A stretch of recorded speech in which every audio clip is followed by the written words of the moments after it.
এই মুহূর্তে দক্ষিণ 24 পরগনার রাজনীতিতে বড় সড় চমক।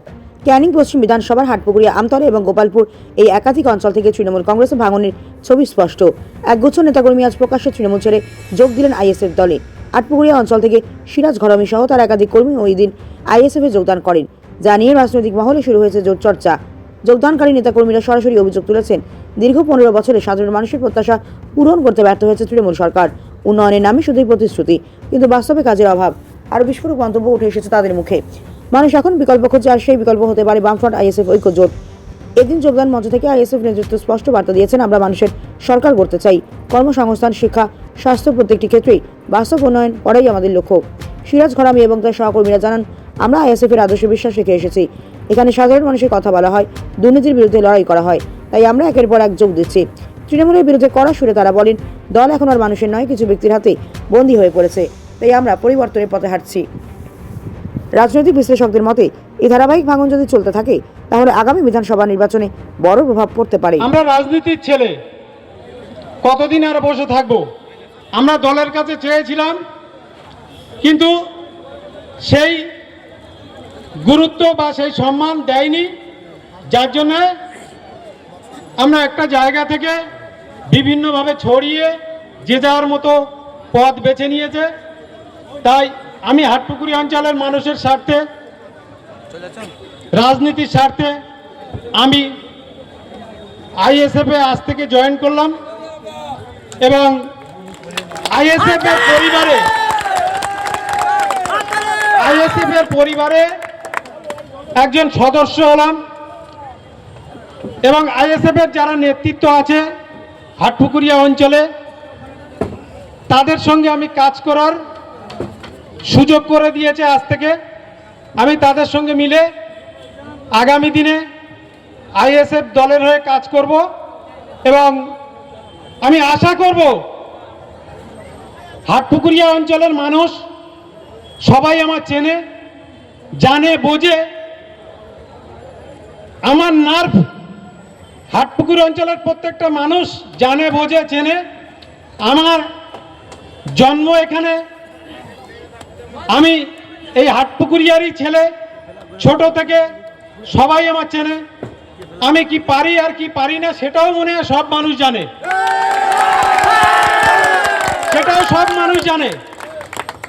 তো আমি কারোর সঙ্গে যুদ্ধ, মারামারি, দ্বন্দ্ব এইটা কারোর সঙ্গে করতে চাই না। এটা আমার প্রথম থেকে রাজনীতিতে এসেছি, সেই রাজনীতি আজ থেকে রাজনীতিটা করি না, রাজনীতি করছি কংগ্রেসি আমল থেকে। তারপরে আরাবুল এবং আমাদের প্রয়াত নেতা অরূপ ভদ্র জেলা সভাপতির হাত ধরে শৈবাল লাহিড়ী এবং আরও অন্যান্য আবু তাহের সর্দার বারিপুর, আমরা একসঙ্গে জয়ন্ত নস্কর, সেই সময় একসঙ্গে এক ঝাঁক মমতা ব্যানার্জির হাত ধরে আমরা তৃণমূলটাকে এনেছিলাম এই ক্যানিং সাব ডিভিশনে। আজ সেই তৃণমূলটা ত্যাগ করে আমি আইএসএফ পরিবারের একজন সদস্য হলাম। আইএসএফ পরিবারের সঙ্গে কাজ করব এবং হাটপুকুরিয়া অঞ্চলের মানুষের, প্রত্যেকটা মানুষের সুবিধা অসুবিধে যেটা আছে তাদের সঙ্গে আলাপ আলোচনা করে দেখব এবং সবাই ভালো থাকবে, সুস্থ থাকবেন।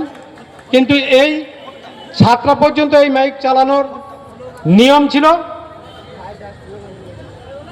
আগামী 29শে এপ্রিল আমাদের যে ভোট আছে, সর্বত্রভাবে সব বক্তারা বলে গেছে আপনাদের কোথায় ভোটটা দিতে হবে।